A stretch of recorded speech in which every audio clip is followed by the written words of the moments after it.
Mas gipahugtan ang checkpoint sa Marilog, Davao City nga mo'y entry point gikan Bukidnon Province. Ang tanang Moagi ginakuhaan og impormasyon aron magamit sa tracing.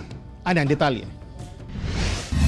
Wala pa man napasa ang ordinansa nga matag mosulod sa Davao City, kinahanglang kuhaan og impormasyon.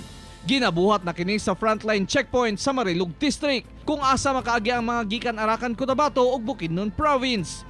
Lakip sa ginakuha sa mga health worker nga impormasyon, ang pangalan, contact number o rason nga nung mosulod sa syudad. Asa sila mo adto, asa sila gikan, nya og asa ilang original nilang address, pagkahuman sa ilang tuyo nga nung moagi sila diri. Bisan taga Davao City nga motabok sa checkpoint, ginapakitaan og FM pass, kuhaan sab sila og temperatura, mag-alkohol og moagi pa sa foot bath. Martes, Webes o Sabado. Ha? Mga tay? Para di na ito magsigig kon-kon. Ha? Salamat.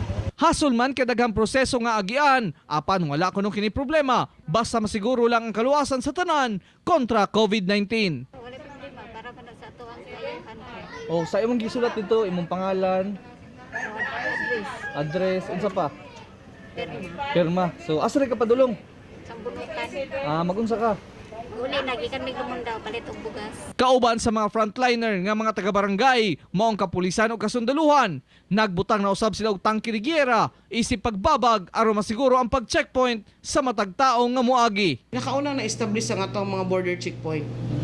So dito stricto gyud kayo. Opo, kung napansin ninyo katong pagdeklara nga way pasudlon, wala ba jud tay gipasulod, gipabalik ba tanan. Kauban si Leo Arcaje sa kamera. Ako, si Real Soroche para sa One Mindanao.